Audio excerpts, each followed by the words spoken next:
하나님 말씀 보도록 하겠습니다. 하나님 말씀은 누가복음 24장 15절, 16절 두 절 말씀입니다. 세 번역으로 한번 읽고 그 다음에 개역개정으로 한번 이렇게 읽도록 하겠습니다. 먼저 세 번역 버전으로 함께 읽도록 하겠습니다. 시작. 그들이 이야기하며 토론하고 있는데 예수께서 가까이 가서 그들과 함께 걸으셨다. 그러나 그들은 눈이 가려져서 예수를 알아보지 못하였다. 아멘. 우리 개역개정 함께 읽도록 하겠습니다. 시작.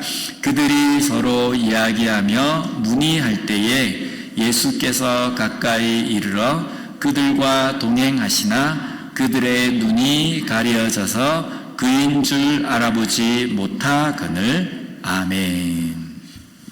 우리 옆에 분하고 한번 인사 나누겠습니다. 한 주간도 말씀으로 승리하셨습니까? 오늘은요, 특별히 또 부활주일이기 때문에 이렇게 한번 인사하겠습니다. He is risen. 발음이 안 좋습니까? 옆에 분을 보시면서요, He is risen. 그가 다시 살아나셨습니다. 예. 제가 신앙생활을 꽤 오래 했는데 모태신앙이라 가지고요, 어릴 때부터 부활주일날 설교를 몇 번 들었을까 이렇게 생각을 해보니까 셀 수 없진 않죠. 길어봐야 고작 한 50번 안짝이 아니겠습니까? 근데 부활주일만 되면 들었던 설교가 그냥 다 똑같지 않습니까?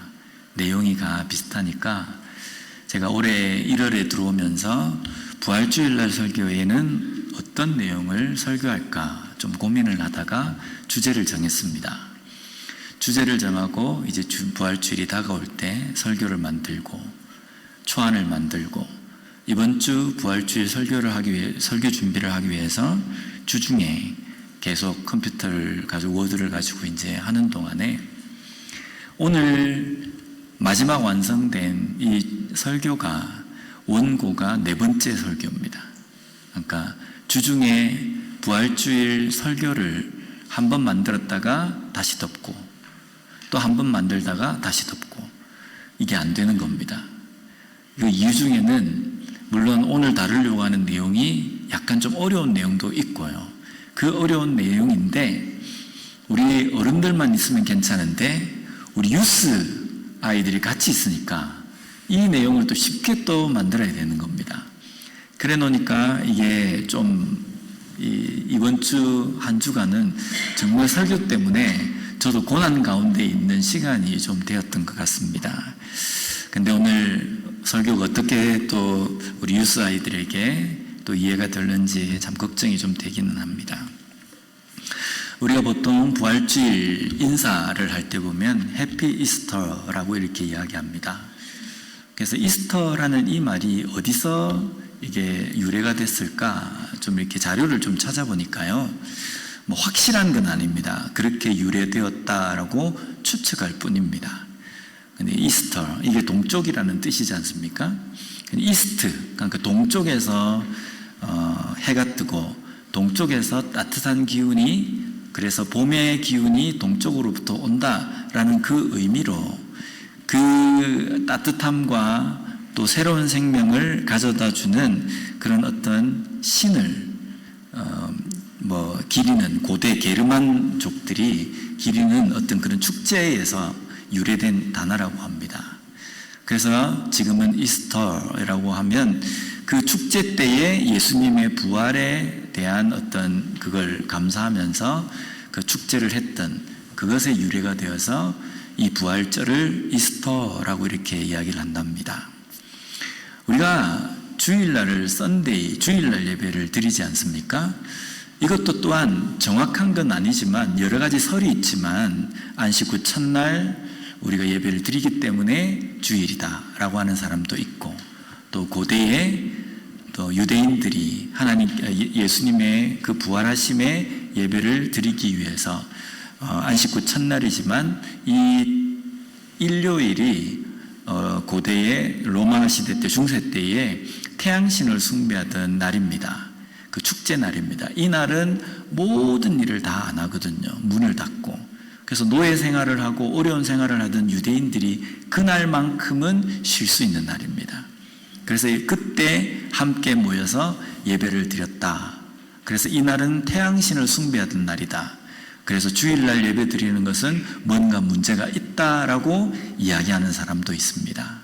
근데 우리가 주일날 예배를 드리는 것은 태양신에게 예배를 드리는 게 아니라 우리는 하나님께 예배를 드리는 겁니다. 그리고 우리의 마음속에는 안식 후 첫날 예수님께서 부활하셨기 때문에 그 부활의 그 은혜와 감격을 함께 가지고 하나님 앞에 예배 드린다라는 그 의미입니다. 이스터도 마찬가지입니다. 해피 이스터라고 이야기한다고 해서 이것이 봄의 어떤 여신을 숭배하는 그 말이다. 의미가 아닙니다. 이스터라고 하면 부활절이라고 모든 사람들이 합니다.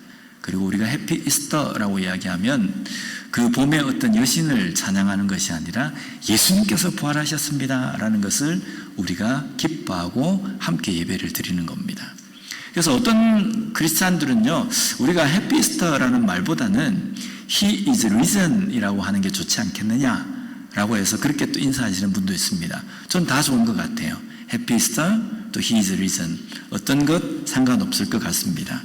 그래서 우리가 오늘은 부활주일, 예수님께서 다시 부활하신 이 날을 우리가 기념하고 또 함께 기뻐하며 찬양하는 예배를 드리는 날입니다.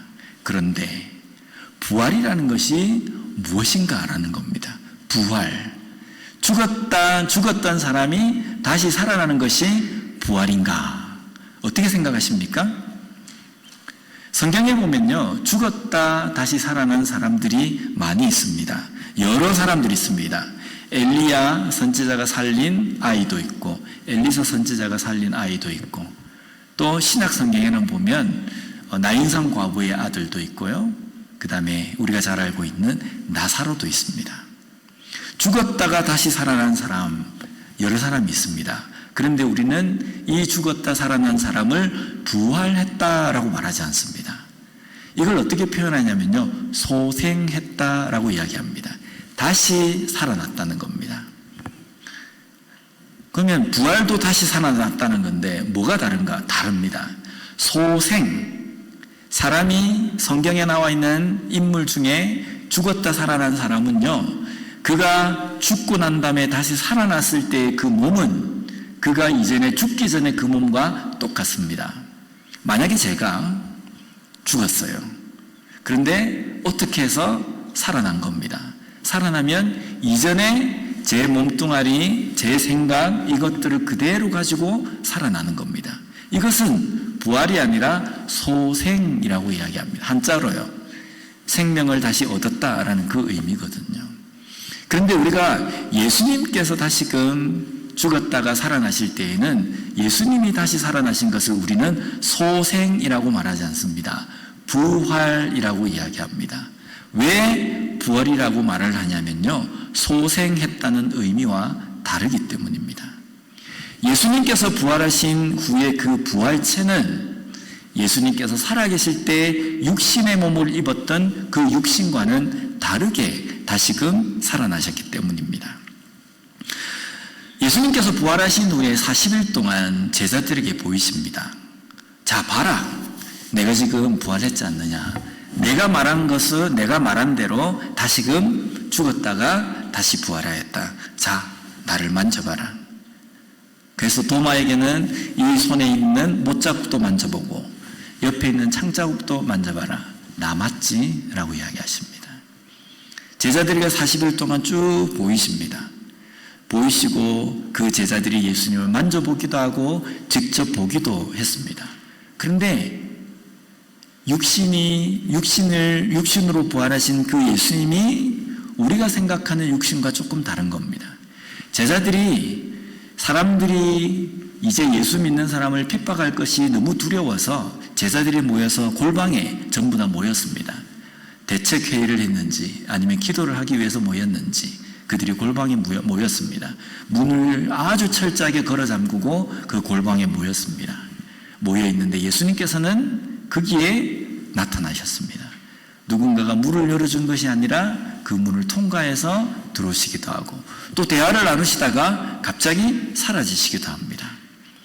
분명히 육신이 보이고 그 손에 있는 못자국과 창자국을 만질 수가 있었는데 그 예수님은 우리가 알고 있는 이 육신과는 조금 다른 모습이라는 겁니다. 더 중요한 것은요, 분명히 도마가 볼 때 예수님이다라는 것을 알아볼 수 있었지만 이전에 예수님께서 부활하시고 제자들에게 나타나실 때에 제자들이 한 번에 예수님을 알아보지 못합니다. 오늘 본문 말씀에 보면 우리 한번 읽어보면요, 그들이 서로 이야기하며 문의할 때에 예수께서 가까이 이르러 그들과 동행하시나 그들의 눈이 가리어져서 그인 줄을 알아보지 못하거늘.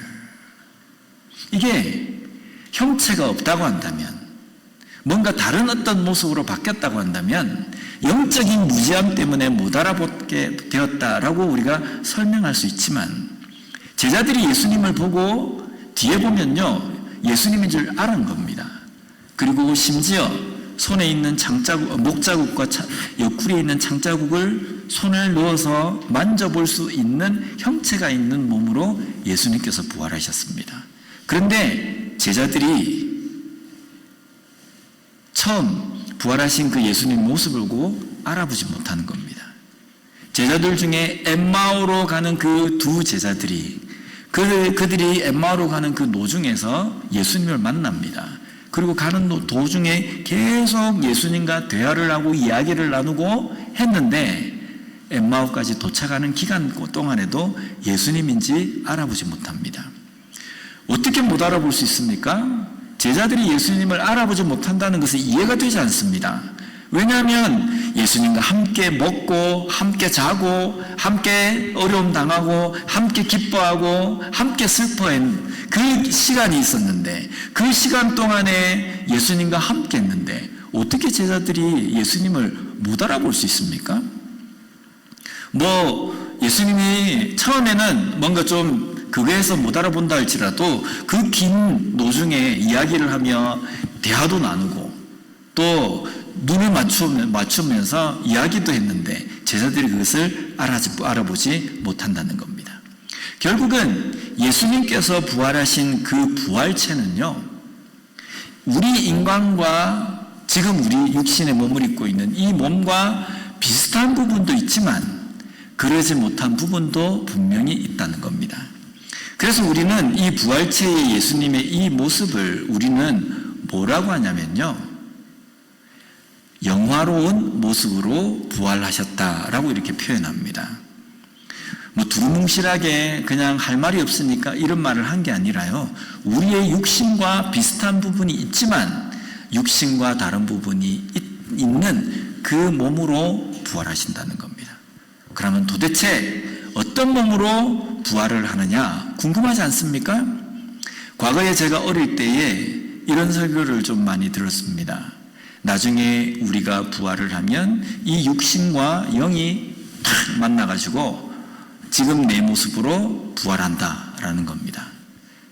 그런데 제가 중학교 때 그 설교를 들으면서 의문이 생기는 게 있는 겁니다. 뭐냐면 아주 늙어서 죽으면 늙은 몸뚱아리로 부활을 하고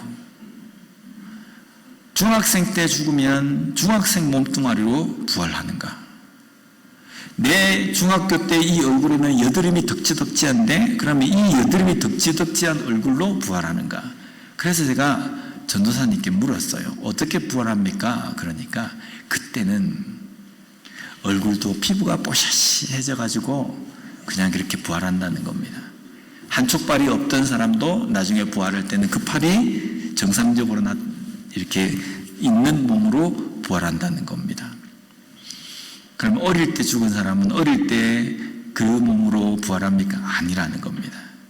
그 어릴 때 사람이 약 30살이나 40살 되면 어떤 모습이 될지 그게 되어서 30, 40대 얼굴로 부활한다는 겁니다. 그러면 100세 때 죽으신 분은요, 30, 40대 그 모습으로 부활하는 겁니까? 그렇다는 겁니다. 어떻습니까? 이해가 되십니까? 저는 이해를 못했어요. 우리가 그렇게 부활한다고? 뭔가 좀 안 맞는 것 같아요. 그리고 또 제가 어릴 때에 교회에서는요, 크리스찬들은 절대로 화장을 해서는 안 된다. 화장이라는 게 이 화장이 아니고 죽으면 시체를 불에 태워서는 안 된다. 이렇게 이야기를 했습니다. 왜냐하면 불에 태우면 모든 살과 뼈가 다 사라지기 때문에 나중에 예수님께서 오셔가지고 예수님께서 재림하시면 무덤 속에 잠자던 자를 일어나서 천국에 있던 영혼이 만나가지고 부활체가 돼야 되는데 그때 불태워져가지고 없으면 이거 큰일 난다. 몸뚱아리가 없기 때문에 그럼 어떻게 됩니까? 영혼이 떠돕니까? 그러면 매장을 하면 뼈와 살이 그대로 보존이 되는 겁니까? 오래전에 매장을 해도 살은 다 없어지잖아요. 그리고 뼈도 다 바스라질 때도 있습니다. 그럼 그건 어떻게 설명하는 겁니까? 그러니까 나중에 되니까 한국에 매장지가 없는 겁니다. 그래서 교회까지 어떤 문화가 있었냐면요, 크리스찬들이 앞장서야 한다. 그래서 이 매장지가 없는 이 한국에서 될 수 있으면 크리스찬들이 앞장서서 화장을 하자. 불에 태워서 그냥 장례를 치르는 그 화장을 하자는 겁니다. 내 어릴 때는 그렇게 화장하지 말라더니만 이제는 화장을 하라고 또 크리스찬들이 앞장서야 한다라고 이야기하는 겁니다. 그러면 도대체 그때 이야기했던 육신이 다 불타가지고 없어지면 부활을 못한다는데 그럼 어떻게 되는 겁니까? 아무리 불태워도 그 유전자라는 것은 이 지구상에 떠돈다는 겁니다. 들어보셨죠? 저만 들었습니까? 저는 정통 대한예수구 장로회 합동 측에서 신앙생활을 했습니다. 그렇기 때문에 뭐 이단적인 어떤 그것도 아닙니다. 이 유전자들이 있기 때문에 하나님께서 그것들을 다 모으셔가지고 육신과 뼈를 만드신다는 겁니다. 그래서 영혼이 결합을 해서 그 몸으로 부활체로 부활한다라는 겁니다. 저는 이 말은 그래도 좀 납득이 가는 겁니다. 왜냐하면 하나님은 말씀으로 이 천지를 창조하셨고 흙을 빚어서 우리 인간을 만드신 분입니다. 그러기에 우리 형체가 없어진다 할지라도 하나님은 충분히 그걸 만들 수 있는 분이십니다. 그러나 굳이 그렇게까지 부활체를 그렇게 만들어야 하는가? 그렇게 만들어지는 건가? 이거는 도무지 이해가 되질 않는 겁니다. 그래서 우리가 성경을 쭉 읽으면서 이 부활체는 도대체 어떤 모습으로 다시 부활하느냐라는 것을 우리가 정확하게 머릿속에 완벽하게 해결은 되지 않습니다. 왜냐하면 우리 중에 부활체를 본 사람도 없고 경험한 사람도 없습니다. 우리 인간이 살아가는 데에 예수님과 같은 부활체를 목격한 적도 없고 지금도 이 부활체가 나타나거나 그렇지 않기 때문에 명확하게 우리가 설명할 수 없습니다. 삼위일체와 똑같은 겁니다. 하지만 성경에 나와 있는 예수님의 부활체를 통해서 우리는 어느 정도의 정의를 가져야 되는 겁니다. 우리가 부활하는 그 부활체는 지금의 우리의 육신과는 분명히 다릅니다. 어떻게 다른지 우리는 모릅니다. 지금의 내 얼굴인지 아니면 아닌지 그건 아무도 모릅니다. 그런데 예수님이 부활하셨을 때에 제자들이 예수님을 알아본 것처럼 그런 어떤 부활체로 부활을 할 겁니다. 그러나 그 부활체가 육신에 어떤 한정이 되어 있는, 그래서 육신에 우리가 이전에 입었던 그 육신의 몸뚱아리와 뼈가 있어야지만이 부활되는 그 부활체는 아니라는 겁니다. 우리를 알아볼 수 있는 어떤 부활체이지만 지금의 우리의 육신과는 분명히 다른 모습으로 부활한다는 겁니다. 그래서 이것을 우리는 영화로운 몸으로 다시금 부활한다라는 겁니다.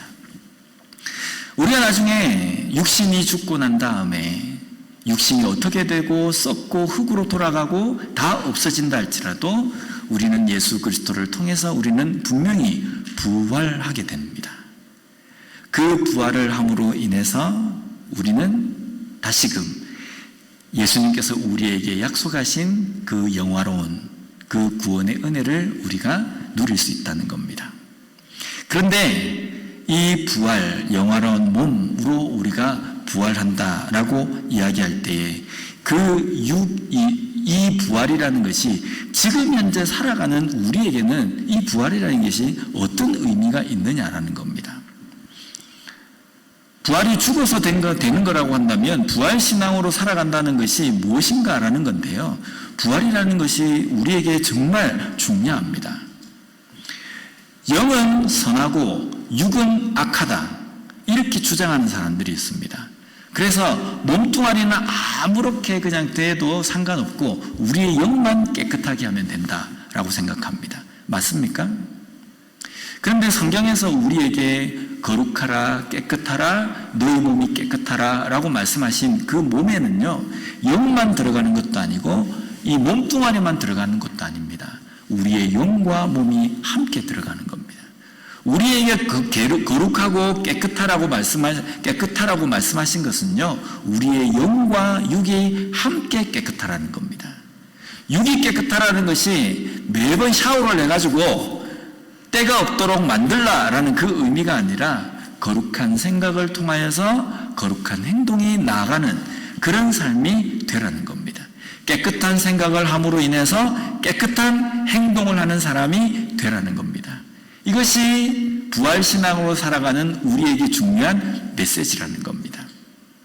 우리가 육신으로 다시금 부활할 거기 때문에 이 육신을 잘 간수해야 된다, 이 의미가 아닙니다.